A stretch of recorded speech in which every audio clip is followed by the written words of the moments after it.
Colorado Ski Resort Liability 2026.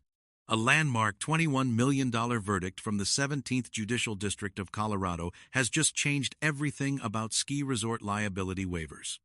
This presentation covers the Miller v. Crested Butte case, the Colorado Ski Safety Act, and what this ruling means for skiers and resorts across the state. On the 3rd of September 2025, a Colorado jury delivered a $21 million verdict in Miller v. Crested Butte, a resort owned by Vail Resorts. Annie Miller was just 16 years old when she fell 30 feet from the Paradise Express chairlift and was paralyzed from the waist down. The jury assigned 75% fault to Vail Resorts and 25% to Miller, meaning Vail will pay approximately $12.4 million after adjustments. Before the trial could even happen, the Colorado Supreme Court issued a landmark 5-2 ruling in May 2024. The court held that liability waivers do not protect ski resorts when they violate state safety laws or regulations. As stated on the Colorado Supreme Court's official website at courts.state.co.us, when the legislature sets out duties of care, it means something. Private releases cannot absolve a resort of liability for violating statutory duties. Two key Colorado laws came into play here. First, the Colorado Ski Safety Act, codified in Title 33, Article 44 of the Colorado Revised Statutes. It defines inherent dangers of skiing and sets duties for resort operators. Second, the Passenger Tramway Safety Act in Title 25, Article 5, Part 7, which governs chairlift construction and operation. The alleged failure to stop a chairlift when a passenger was in distress constituted a violation of these safety codes, making the signed waiver inapplicable. There is a widespread myth in the ski industry that signing a waiver means you cannot sue no matter what.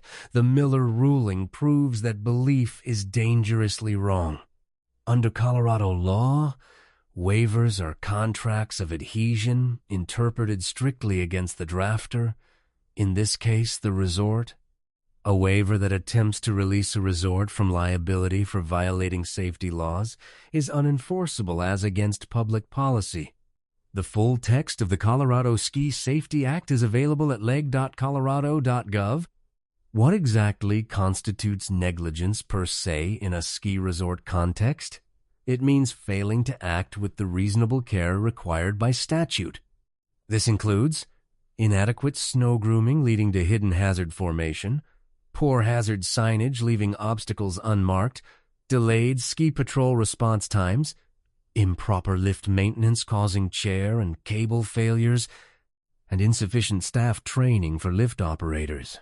These are not inherent risks of skiing. They are operational failures that waivers no longer excuse. The court drew a sharp line between inherent risks and operational failures. Inherent risks that skiers voluntarily assume include icy patches, trees, variable snow, rocks, and collisions with other skiers. But operational failures like inadequate signage, missing padding on lift towers, delayed avalanche control, and poorly maintained equipment are not assumed risks. Even the most carefully drafted waiver cannot waive liability for operational negligence. Typical ski resort waivers use broad language, saying, "I assume all risks including those caused by negligence." Courts now interpret this language very narrowly. Under Colorado law, following the Miller ruling, the waiver must specifically and conspicuously mention negligence to even be considered.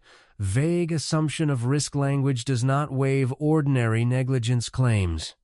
Lift tickets and season passes are insufficient as waivers. How does Colorado compare to other ski states? Colorado has historically enforced liability waivers more broadly than some other states, but the Miller ruling carves out a critical exception. Waivers are still enforceable for ordinary negligence, but not for negligence per se involving safety law violations. Compare this to Vermont and New York, which have statutes protecting ski areas, or Montana and West Virginia, where waivers do not shield against ordinary negligence at all.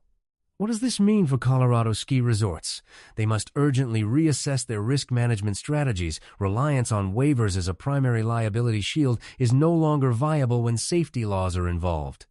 Resorts must invest in documented daily safety inspections with written records, enhanced signage at all known hazard points, ongoing staff training with competency verification, comprehensive incident databases, and adequate liability coverage.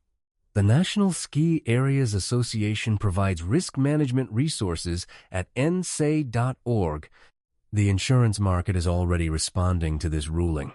Premiums for general liability coverage are rising between 15 and 25%. Carriers are adding exclusions for ordinary negligence claims.